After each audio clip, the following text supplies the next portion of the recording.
Welcome everyone to our February monthly virtual career series. I'm just going to very quickly share my screen here so I can put up some more information about our series.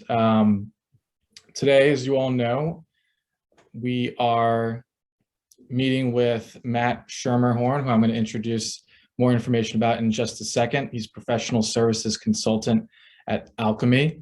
Just to give a quick overview of this series, we've been doing it, I believe, well over a year at this point. And it's a 45-minute session, sometimes longer, depending on how many questions students have. And we feature a UCSB Comm Alumni who shares information about their career journey, what their job is like, current job, past jobs.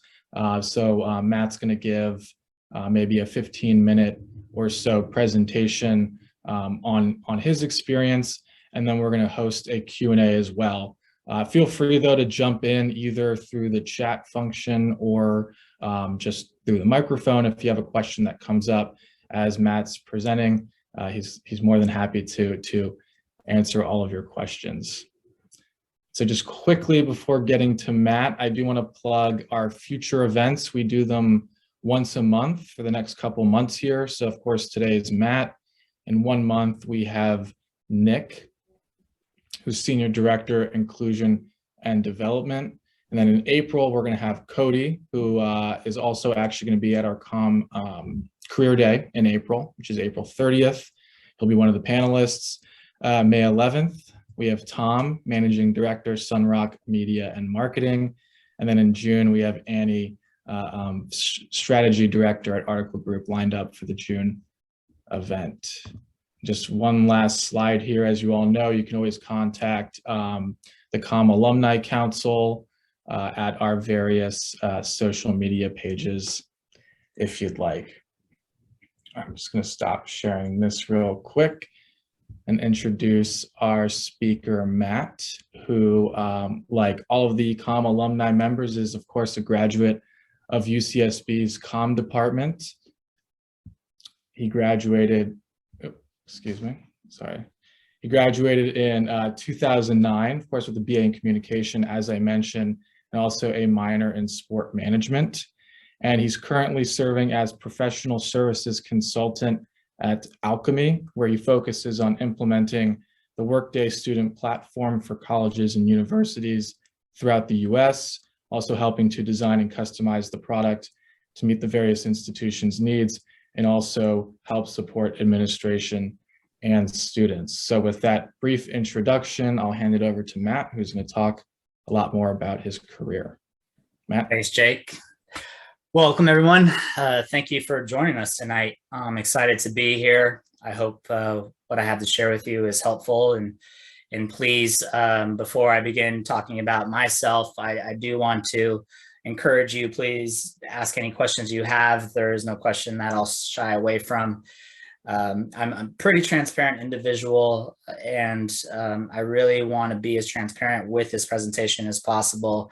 The goal of this this chat is to show you really both my nonlinear career trajectory and just how it really just spawned out of nothing. You know, there was a plan at first and developed into some other things, and I found myself in a role today that I never saw myself pursuing when I first graduated. So like Jake mentioned, if you have questions, please come off mute or push in the chat, and Jake will be sure to relay those to me if I don't happen to see them. So let's get started. So before we begin, I just want to quickly take you through a look at what we'll discuss today. We'll open up about my time at Santa Barbara and really what kickstarted me in terms of what I was focusing on for school and my career.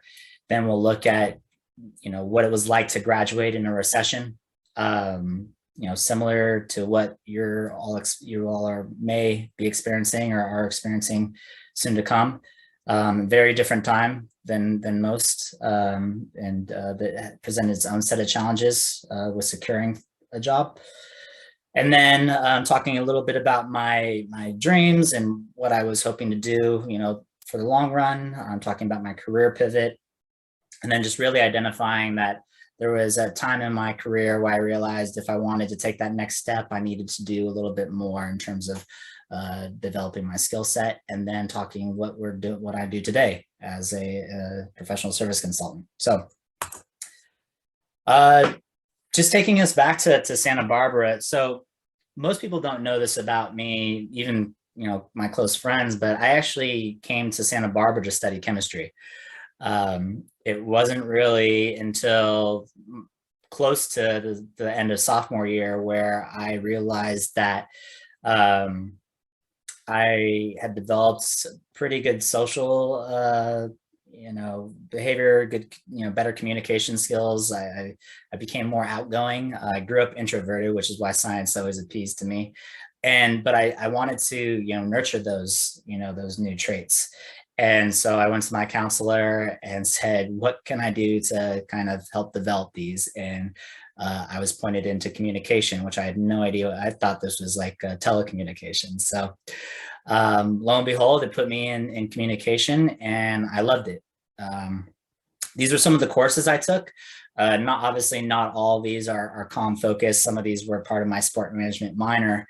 But really and the final bullet point is the internship I did my junior and senior year here. But really what I took out of all these classes is a combination of soft skill development. The comm law taught me how to do some business writing.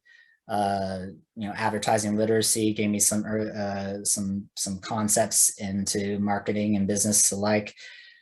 Sport communication, though it was focused in sport, it still taught me how to speak within organizations and corporations and horizontal and vertical communication structures, interpersonal communication.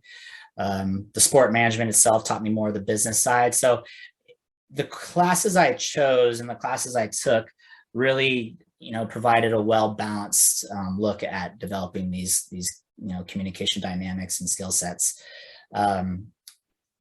I realized as I was going through Santa Barbara that I was playing from behind because I did switch my major, and I still really didn't know what I want to do. Even though I'd minored in sport management, working in professional sports seemed more like a fantasy than a reality, just because, you grow up watching these teams or watching these movies and working in any type of entertainment industry, and you're thinking, oh, that just seems so far-fetched to get there.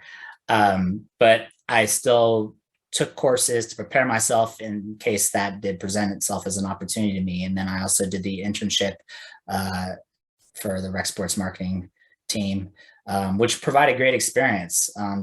And I highly encourage you, if you haven't done any internships yet, definitely consider it.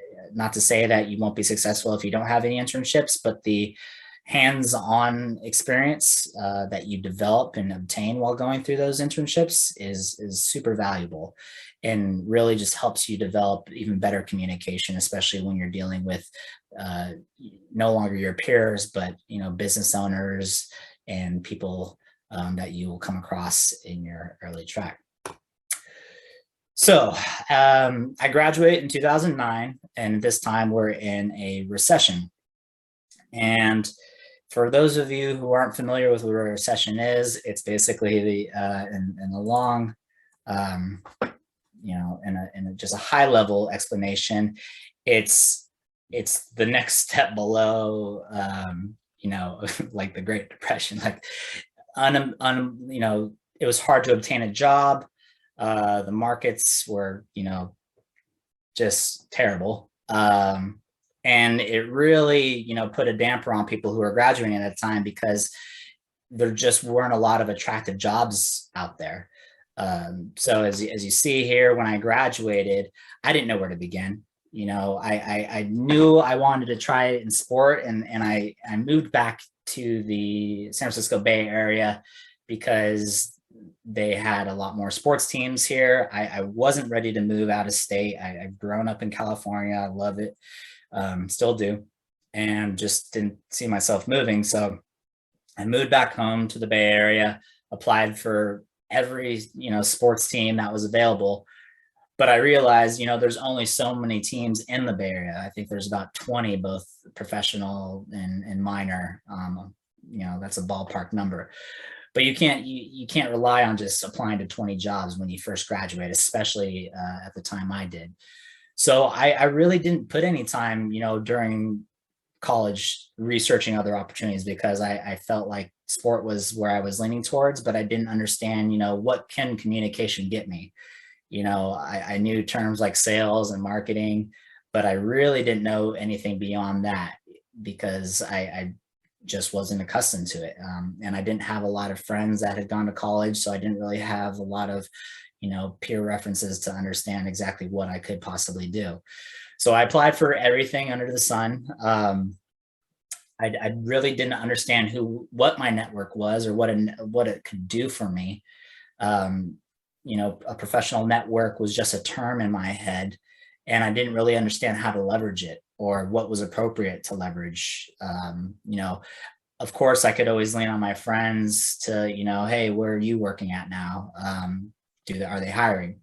But I didn't realize at the time that people I had come across in my past, whether it be professors, or just even people that I met through the sports marketing internship, I could possibly leverage, based on the fact that I stayed in contact with some of these individuals and had good relationships with them.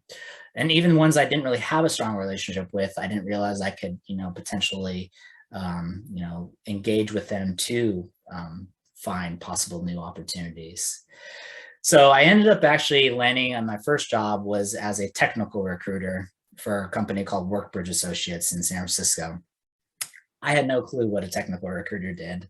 I didn't even know what a recruiter was, period. The only reason I took the job is because I moved to the city with my friends and I needed to pay rent somehow.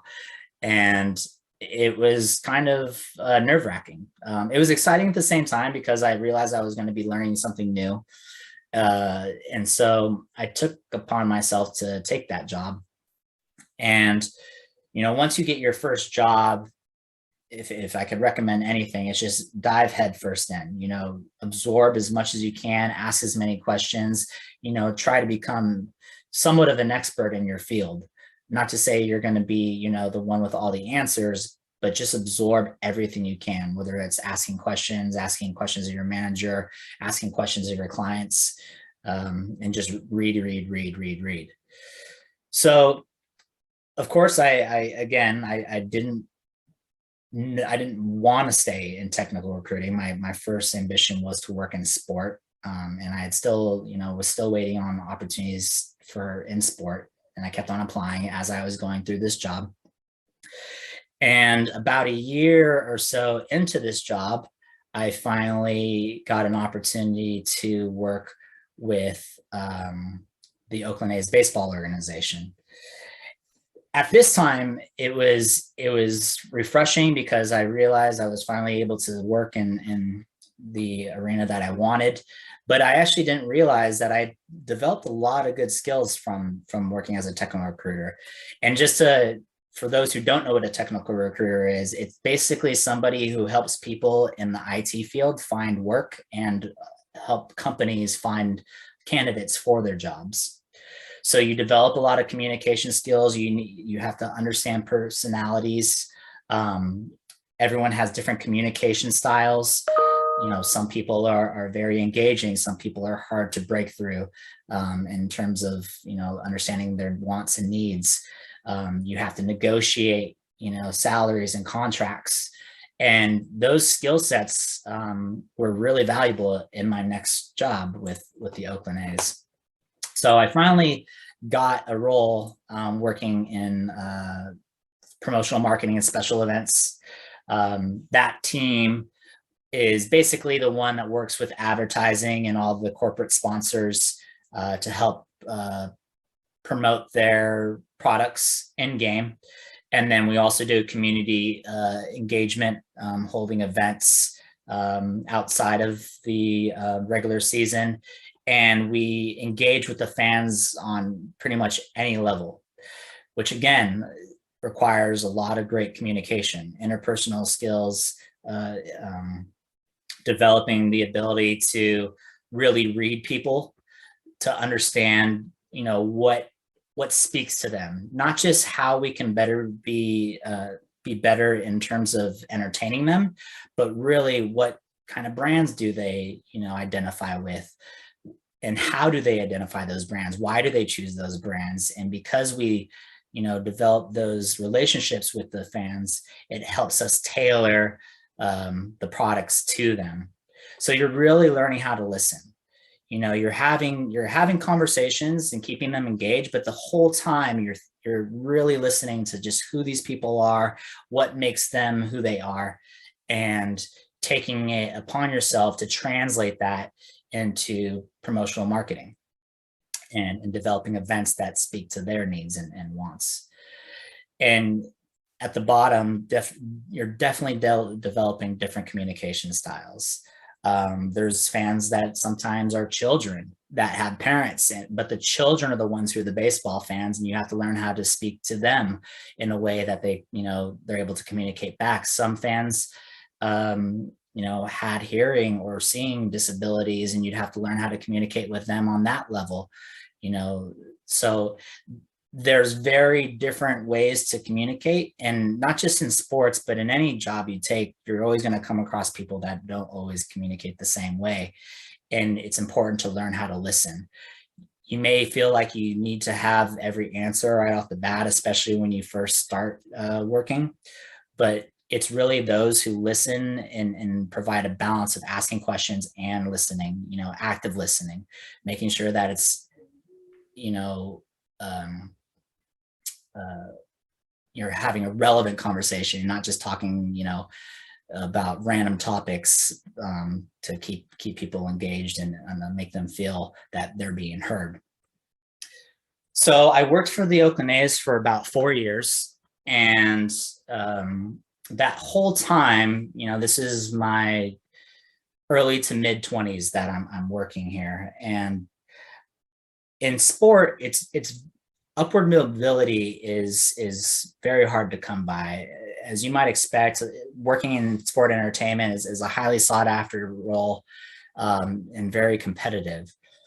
And as I, got older and I saw my friends get older, and they, saw them transition into new roles and take on new responsibilities, both professionally and personally, I had to start asking myself those questions. What do I want beyond just my career? What goals am I striving for? Because in college, my only goal was, let's get a job. So I didn't really put too much thought in, what do I want long term? But using my time as my role in a technical recruiter and working here for the Oakland A's, I started to ask myself those questions. Especially as I saw a turnover where my colleagues were leaving the team and moving on to new ventures. So towards my final year, I went to my manager at the team and I said, what's the likelihood and the time frame you expect that I'd have a shot at jumping up to the next level?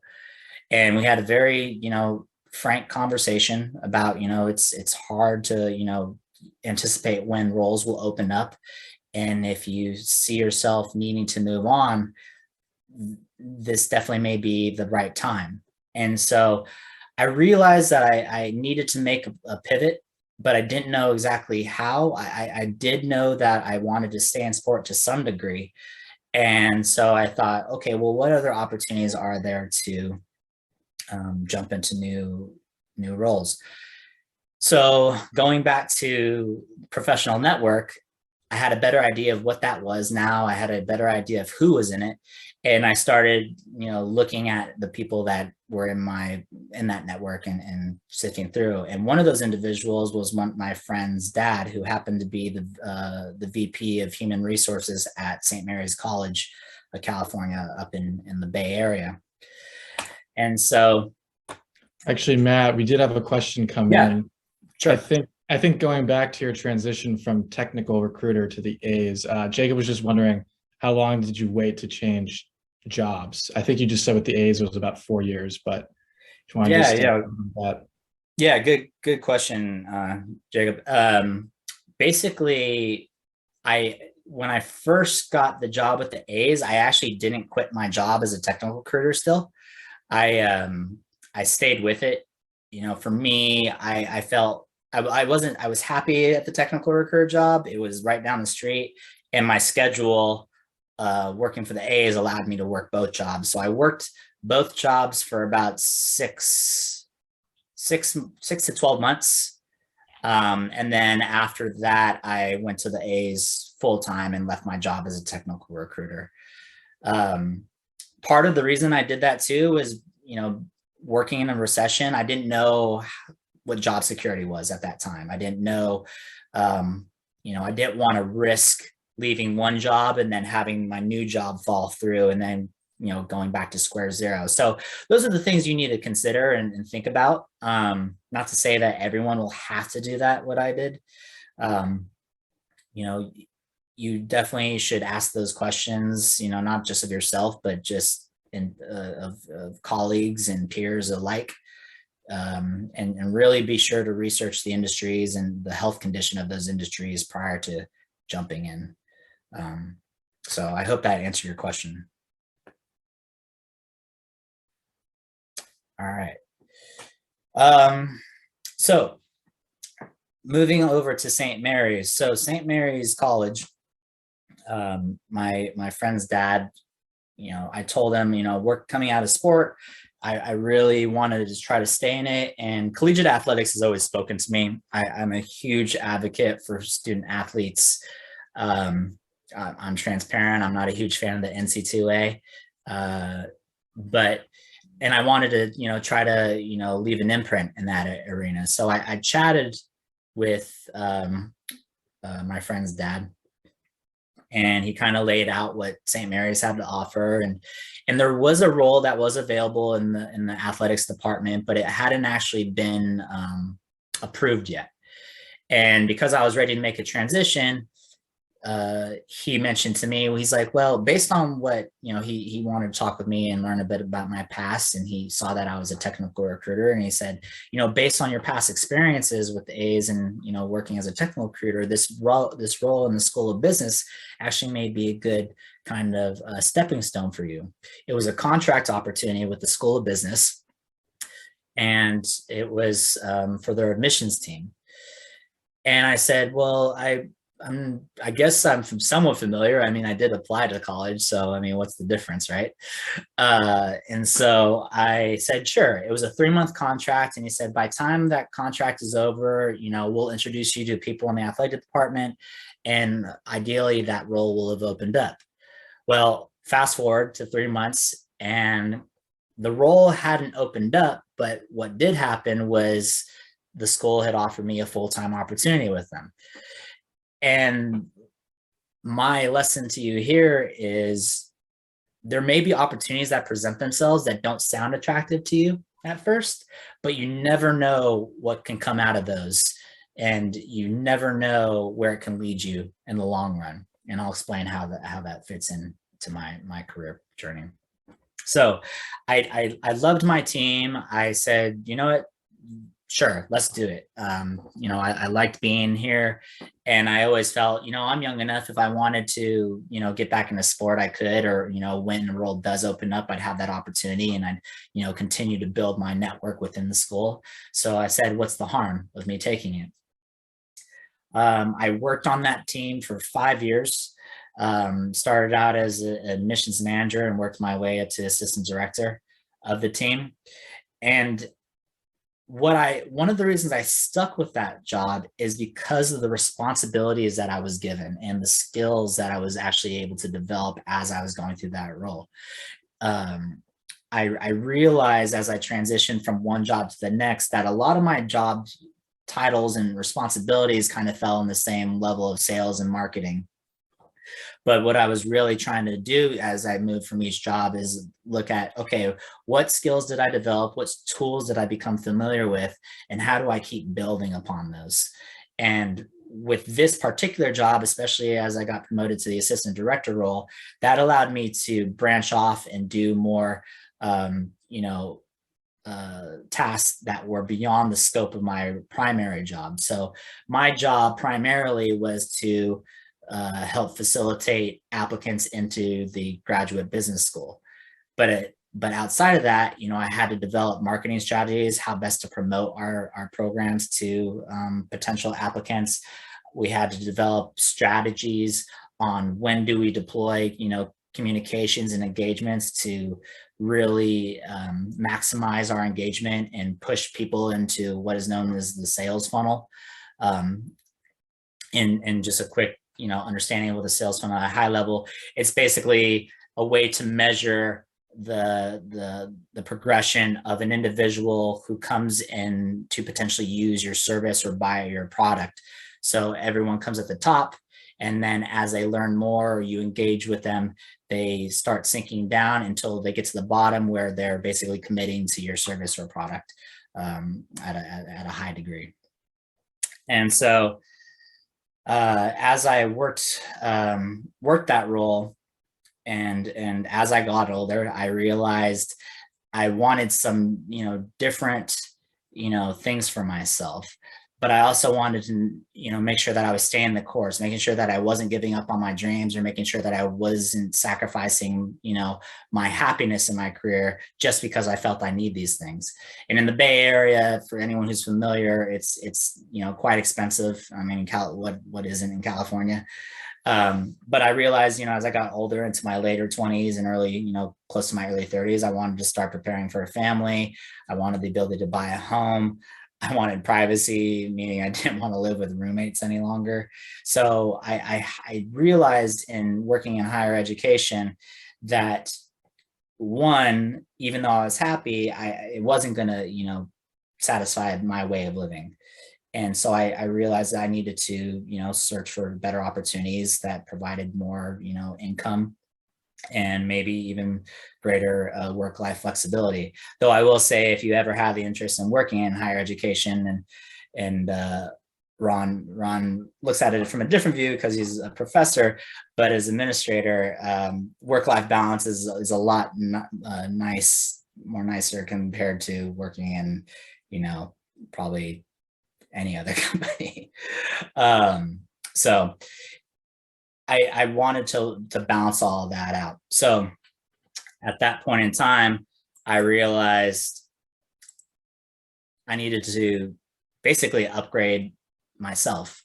I realized that coming out of Santa Barbara, I developed nice soft skills, and soft skills are basically traits that are, they're more in tune. They're like communication styles, leadership skill sets, problem solving, critical thinking, just your ability to engage and interact with other people, your ability to be adaptable or flexible. These are soft skills that you can develop, and you can develop at any time, really. But I had developed a lot of these in my previous roles with working for the A's, teamwork and leadership, communication dynamics through every, role that I'd had in the past. But I realized that a lot of companies, and this comes into, what I wanted next was, I realized I didn't want to work for Facebook or the Googles or the PayPals or, the big companies, but I did want to work in, industries that were a little, infra companies that were, considered sexy and, had the whole, high salaries, good, vacation and retirement packages, and, what everyone else seemed to have that I didn't have at the time. And so I researched what those were and, how these people were getting these jobs. And what really helped me is looking at LinkedIn and looking at the researching the job titles people had. And then when I came across a job title or a company that fascinated me, I looked at the individuals in those titles, looked at what they did, what their responsibilities were in those particular roles, and just learned what does it take to even do that. So I realized that what I was missing was a lot of hard skills. And what I wanted to develop, why I wanted to develop those, is really to balance myself out. I realized I was strong on the soft skill department, but really wanted to develop my hard skill set to become a more well-rounded, potential employee for somebody. So what did I do? I looked at what I could do going to, working at St. Mary's, and one of the things they offer their employees is they'll help pay for your master's program. So I took advantage of that and got my MBA. And then I took it upon myself to also volunteer for other, technical projects. We do a thing, and I'll talk about this when we get to what we do as an implementation consultant, but what we do, what we were doing at St. Mary's at the time was implementing a new system to help manage all of our admissions processes at St. Mary's. And it was a very technical project where I had very little technical expertise, but they didn't need somebody who was going to be, technically, in tune with the system. They just wanted somebody who was going to be able to roll their sleeves up and really put into it. And when I realized that was an opportunity that I could obtain just by asking and volunteering, I jumped all over it, because I realized what I was going to get out of that was going to help me in the long run, even if I, wasn't comfortable in that environment to begin with. So, the what was, I developed new understanding of technical systems and tools. The MBA taught me skill sets like statistical analysis and further developing my strategic, management style. And combining all these skills with the soft skills, I felt I was in a new, tier of skill set to where I can get new opportunities, which brought me to what I do today. So when I say the journey is almost as good as the real thing, I love, I try to stay humble, but I was really proud of myself that I actually obtained this job in this particular manner. So Alchemy is what they call a professional services partner. We basically service the Workday student product for a larger company called Workday. And Workday, at a high level, develops software that helps organizations manage their human resources and financials. And then they have this Workday student product, which basically helps colleges and universities manage their entire life cycle for both administrators, staff, faculty, and students. So my boss at St. Mary's was interested after we were done with the implementation of the system at St. Mary's. He was informing me, he's like, Matt, I'm looking at new opportunities, and I think you have a good fit. And I think you'd be a good fit for this particular company.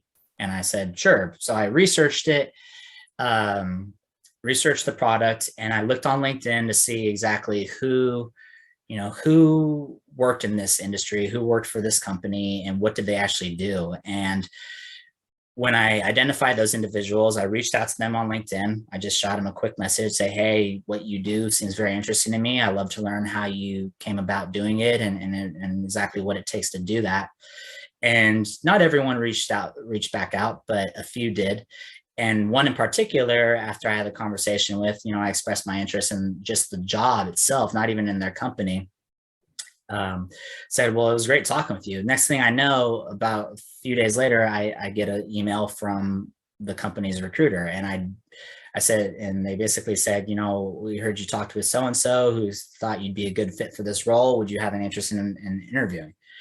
And I said, sure. And that's what led me to this job. And if I hadn't taken that initiative to reach out on LinkedIn and, reach out to somebody who had no clue who I was, I may not have been in this particular role. So I've been in this company for 2 years now, completely different from what I've done in the past. No more sales, no more marketing. Really, all of it is technical know-how. And this was a great opportunity because they trained you, they taught you how to work in the system, and they taught you how to be a consultant, really. But a lot of what it takes to be a consultant is stuff that I already had. Really, what our customer leadership teams typically say, they don't really care how technical you are. They want you as a consultant to have the ability to manage personalities and communication styles, which, was my background. So it worked well. And really, I spend most of my day talking to individuals like I'm talking to you, but really more so learning what you need, what does the school need? What does your team need? And saying whether we can do it or not. And if we can't do it, then let's find an alternative solution to help satisfy those needs for you. All the other technical stuff is just what I do in the background, but really it's managing those dynamics. And you come across team members on the project side, on the customer side, who really, they can be kind of bottlenecks. They don't really, contribute, or they can be, temperamental. And you just you have to learn how to adapt and pivot with those individuals, and put, nurture and leverage the people who are willing to help. And that's really what a consultant does on any level, whether it's an implementation consultant, or, a strategy consultant, or a management consultant. Really, you're just getting people to buy into what you have to share with them. And that's, the gist of what I do. So I know we're getting close to time, so I definitely want to stop real quick and see if anyone has any questions, any thoughts to add. Thanks, Matt. I definitely have a question myself. I'll just give it a second. If anyone wants to chime in, feel free to put it in the chat, or just talk through the mic real quick for Matt. I guess we're a little shy tonight. Matt, I do have a question. I'm curious. You talked about soft skills, hard skills. I think that's, a really important distinction to make. I've tried to do that, myself throughout my own career. So, going back, a comm degree, a college degree can teach you a lot of that stuff. What do you think you would have focused as far as the hard skills? What would you have focused more on, do you think, as an undergraduate? Was it writing? Was it research?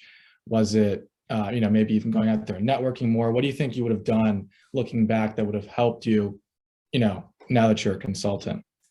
Yeah, no, great question, Jake. And really, I could think of a number of majors that provided, those types of skills. I mean, if you were, studying the sciences, developing your research, skill sets. If you were, biz econ, developing your numbers game.